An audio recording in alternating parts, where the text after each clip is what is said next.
Hi everyone, welcome to my YouTube channel and some of the thoughts that I've been putting out there into the world via this amazing thing that we call the internet. Joining the voices of many who are sharing what's going on for them at the moment on the planet in terms of radical consciousness shifts, radical paradigm shifts, the way the world operates, the way we see ourselves, what we believe in. Yeah, big stuff is going on at the moment. So this video today is something that is probably the scariest and most important film that I've made, or vlog, because it is very personal, and it, I guess, I'm going to share some things which I've been holding back on up until now. And that's for many reasons, which hopefully some of you will be able to relate to. So the reason I'm making this video today is because I want to live in a world, first of all, where we're free to express what we're going through and what we feel is true, and also to empower people who are thinking similar things, feeling similar things, to get out there and speak your truth, to share your insights with the world. Because I've been living a life of knowing a lot of things and not really feeling free to share them. So yeah, today is the day, now is the time, and I'm going to share a little bit about what's been going on for me, and tied into a letter that I wrote recently to my psychiatrist. So this person is a new psychiatrist that I went to see, and for anybody who hasn't followed my stuff before, my background is as many things, but one of them is that I had many diagnoses of severe mental illness.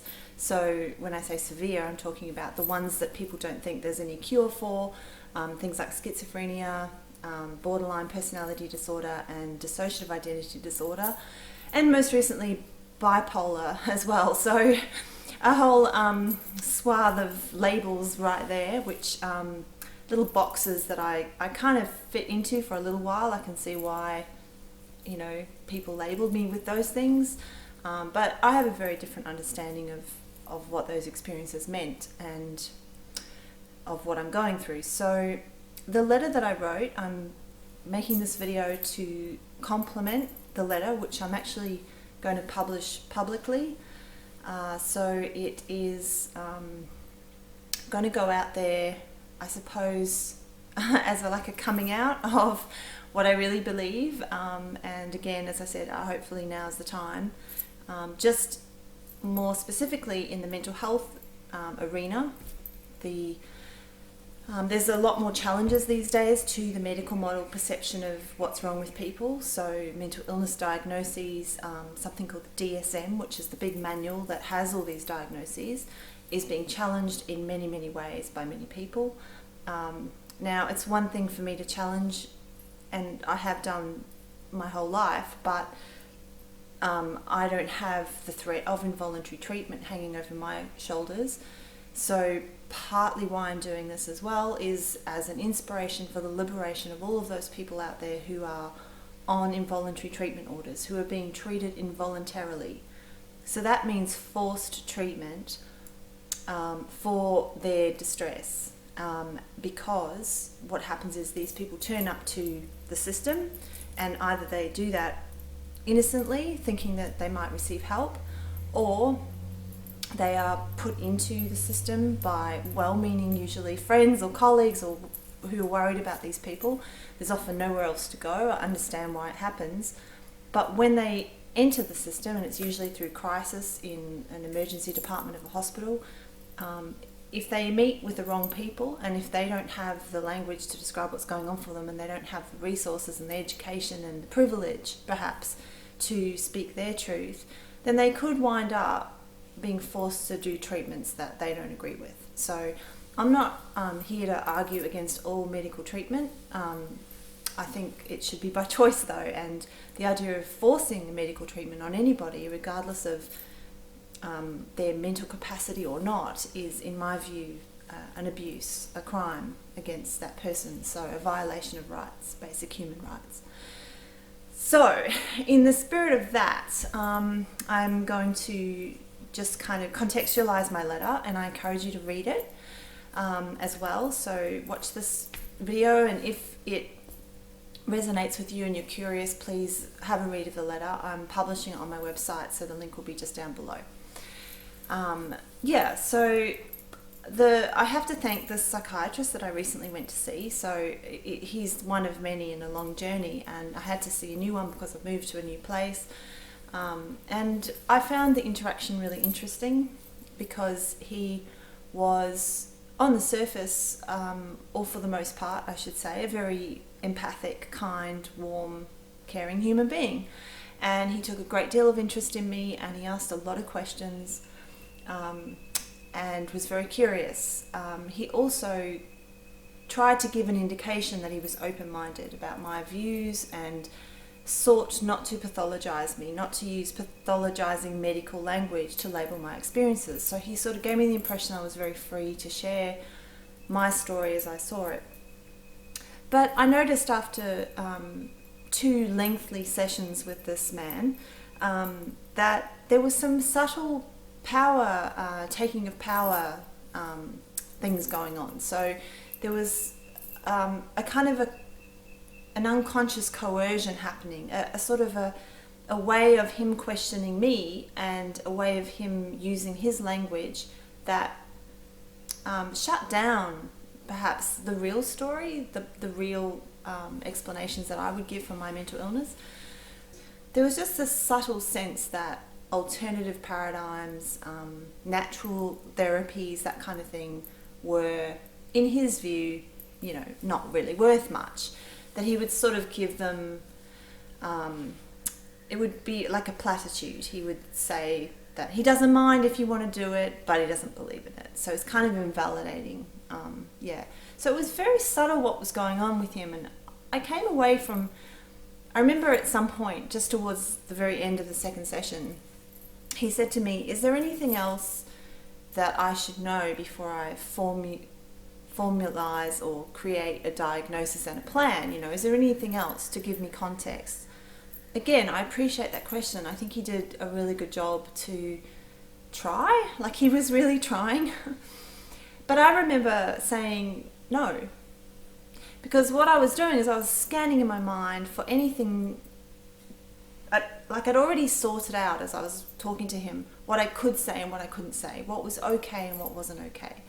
So when he asked me that question, I was kind of scanning and thinking of all the things that are okay to tell this man.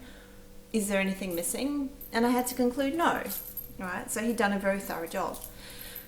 And what he was interested in was like the biopsychosocial model of, mental illness. So biologically, genetics, history, those kinds of things, sleep, and then the psychological, the kind of ruminating or patterns of behavior or core beliefs that were negative. He was also looking at the social, so trauma history and those kinds of things. So he did a holistic job, again, to his credit, but he was missing something, and I wasn't brave enough at the time to tell him what he was missing. And that is the spiritual side of what I've been going through. And so I know there's a movement now, maybe you've heard of it, where, they talk about the biopsychosocial model of mental health. Bio meaning body, psycho, mind, and social, our relationships and environment. But there's also talk now of the biopsychosocial spiritual model. And sometimes there's a joke that a lot of doctors just use the bio model. So the focus is very much on the body, on the neurochemistry, missing perhaps the wider picture, and certainly missing the spiritual aspects, because spiritual is the intangible. That's, we don't need to be so frightened of this word spiritual. It's the intangible, metaphysical, so beyond the physical aspects of our existence, of our being.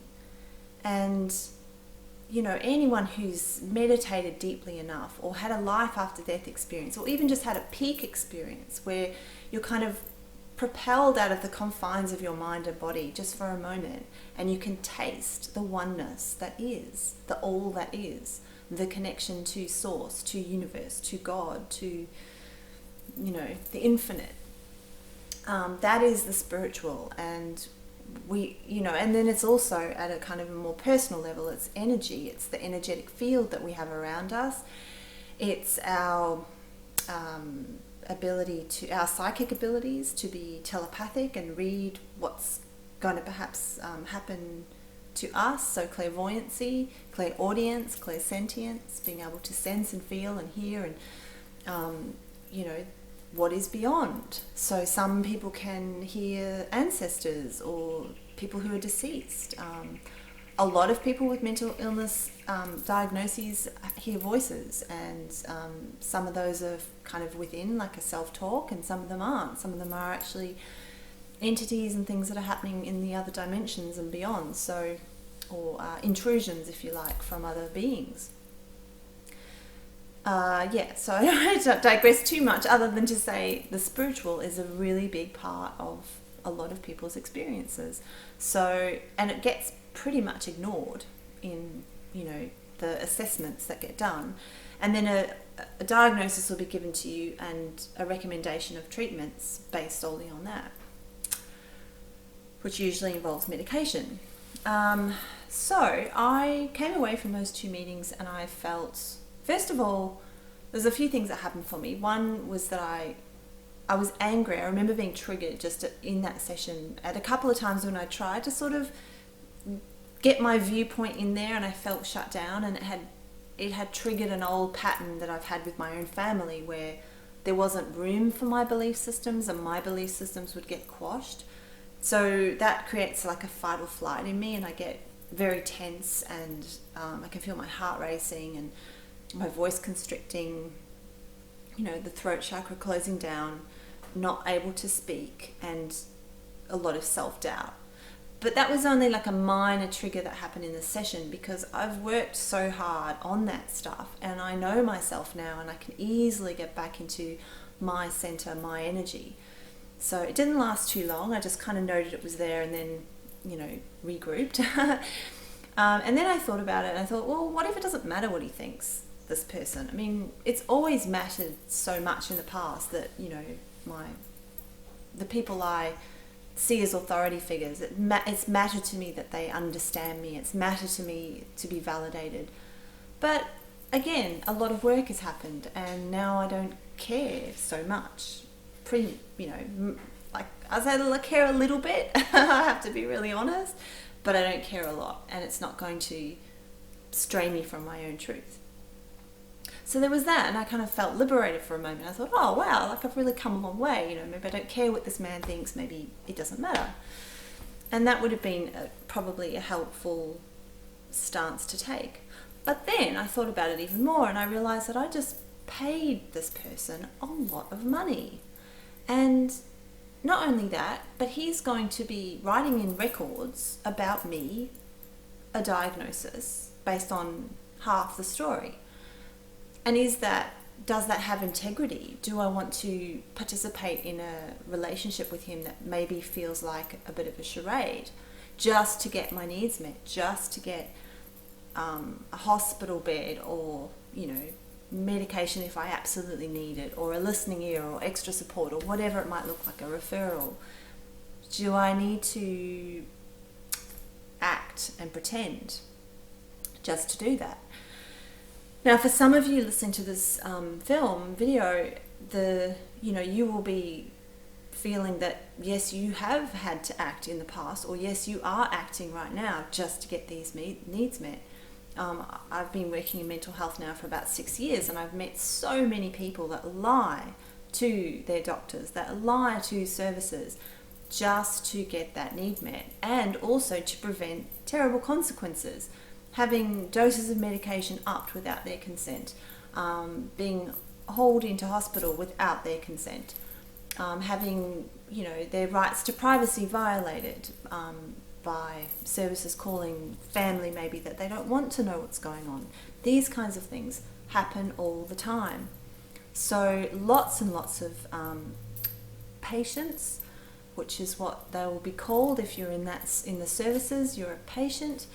You will find that you simply don't feel free to speak your beliefs, and you know, not only is it not practical because of the consequences that might happen, but the judgment that comes with it. Even if there aren't any consequences, there's this kind of paternalistic judgment and ridicule around your experience. You know, like hearing voices, for example. There's a kind of hearing voices is one of the most stigmatized experiences you can have, because everybody just thinks you're an absolute loony and kind of tries to run a million miles from you. And if they don't, and they're a medical professional and they can be in the space with you, and they probably won't want to ask about it. They certainly will, they'll have their own fears around the experience. So it's very stigmatized.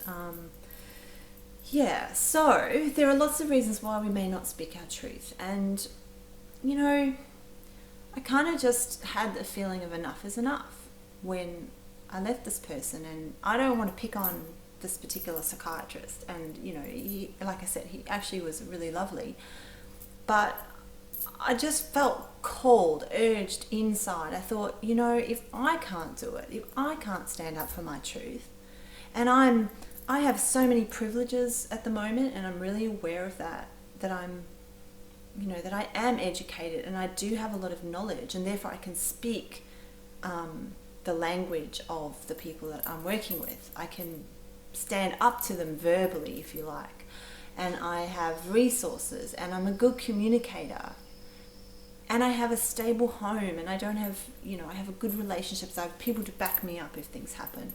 So that's all a privilege. So if I can't speak my truth, how do we expect people who don't have those privileges to speak their truth? Numerous people out there, I don't know what the stats are, I didn't research it for this video, but I do know, I've done research and I've looked at them, and I think it's something like at any one time 10,000 people are on a community treatment order in Victoria alone. I do remember that one. I might correct that if it's wrong. I'll pop a note in the bottom. But that's a lot of people. That's a lot of people whose rights are being taken away and who are scared. And that's not to talk of all the people in the grey area who are being threatened with involuntary treatment, who are just shutting up to do the right thing.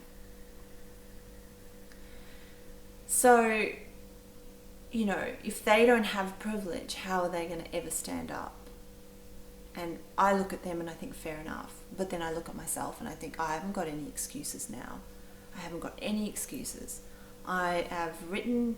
So, what I did, based on that thought, was I wrote this letter, which is what I've published. And it's kind of a creative writing piece as well. And the letter is to the psychiatrist. But in the end, you know, I'm thanking him, actually. I'm deeply grateful for what happened, because it's not about him, it's about you guys. It honestly is. It's about you taking your power. And my story is not going to be your story. And the letter I wrote and the story I've told is just my story. That's all it is.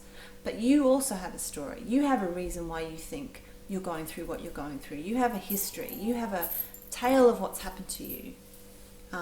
You might have a very interesting explanation for what's happened to you that involves interdimensional beings and all sorts of experiences that may be laughed at or ridiculed. But it doesn't matter. It's your story. Or you might have a kind of a more boring story, shall we say, a more down-to-earth story, that just involves simply, I don't know, the more mundane things in life, like you're bored, you don't have a purpose, that you feel your creativity is being stifled, your self-expression, I don't know, you've lost your confidence. There are infinite stories. And the important thing is you find your story, and the story that feels true for you, and the story that helps you, because you have to be careful too, because you can tell your story in so many ways, infinite ways.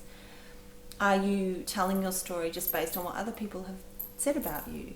Or are you actively creating a story? Are you actively participating in your own hero's journey, the life that you have?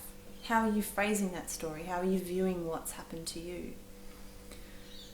So, the letter is my version of why I experience distress. And it is, to some people, are going to find it really out there. I'm not going to lie, I feel like it's a risk to share this, but I'm trusting that the real people that I'm making this video for are people who are going through mental distress problems right now.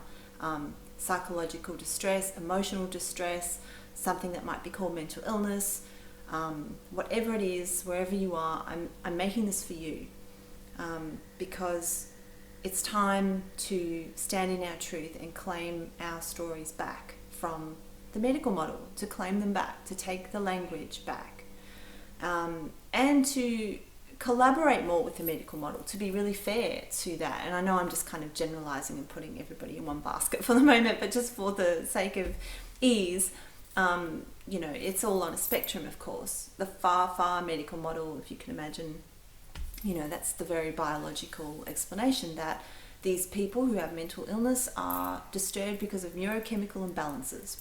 It's only a guess. They don't even know. There's no scientific evidence for that. But that's what people on that far right spectrum will think. So, you know, this is for people who want to challenge that.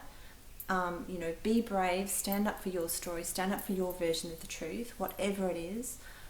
Sit in your own truth. Be confident that what you think is actually the most accurate version of anything. So that's what I've done, and I've written these pages, and you know, it involves experiences of myself as a multidimensional being. So I'm not just Louisa in this body. I feel incredibly blessed and fortunate that my consciousness has opened up, and I've been able to receive access to my other selves, many selves, higher selves. There's not just one, there's layers and layers of them. I'm a baby in this regard, in the sense that I'm just starting to explore all this stuff. I guess you would call it shamanic, or yeah, I don't know what other words to use. But I do have another video on ascension, so if you're interested in that side of it, you go and have a look at that stuff. I'm just starting to, you know, post more and more content about ascension and the shift of consciousness that's happening on the planet. A lot of people are opening up to these energies. It isn't sounding so crazy as it once used to do, and you know, we've got to stand strong together to help each other through this, and you know, support each other as this truth starts to come out, the truth of the human consciousness and what it means to be a human in the body, and how we're not alone in a little prison of the mind, that the mind is only one small part of who we are, just as the body is, and we are in fact vast and infinite and able to, you know, travel to different dimensions. We're able to access incredible amounts of knowledge and instantly, and yeah, we are in a process of, you know, working on moving towards a heart-centered consciousness where we operate from the heart, and where that's our guiding principle, not our mind, not the rational, which is for too long kept us imprisoned in a certain reality, which is very fear-based. The heart doesn't think like that. The heart just is. The heart feels, the heart guides us, the heart shows us what brings us joy, what doesn't, what feels right, what doesn't. That's becoming our locus of control now, for those human beings who are opening up to these new energies and these new opportunities that are with us at the moment. So yeah, so my letter goes into a lot of detail about my own experiences. I hope and pray that they resonate with some people, and I hope and pray that the people that they don't resonate with will just accept that we're all different, and that I won't cop too much ridicule for what I'm sharing publicly. You know, I was quite worried about it initially, and I thought, oh, you know, I've been called crazy for a long time now. I had a major psychosis in 2010, so I'm kind of used to it, but I've also spent a lot of time working on my wellness, and you know, I have a job and a career and a reputation that I'm worried about. But yeah, anyway, look, it's my service, and it's all I can do at the moment is speak my truth. So hoping that that's helpful for you, and you know, just wishing everyone out there you know, so much courage to just share who you are. Do not be afraid to shine your light as brightly as you possibly can. If people don't like it, if they don't accept it, then that's okay. Let that be as well. We need to honour another person's sovereignty as much as we honour our own, and that is the way forward now. Is you know, it's kind of a paradox, because by becoming the fullest individual, the truest version of self you can be, we are actually coming together then when that happens as one, as unity consciousness. So it's a strange paradox. The further we go within ourselves, the more we connect to others. Yeah. So on that note, wishing you lots of light and love. And yeah, I'll be back soon, I hope. I'm going to start making more videos. I've moved now to a new part of the country in Australia, and I'm settled. It's taken a few months, so I haven't had any content, but I'll be putting some more stuff out soon, so keep an eye out for it. Subscribe, comment, pop onto my website. I've got a bit of material there. Again, it's just about sharing, and share what you're doing as well. Share what you're doing in the comments, and yeah, feel free to be in touch as well. All right, lots of love. Bye.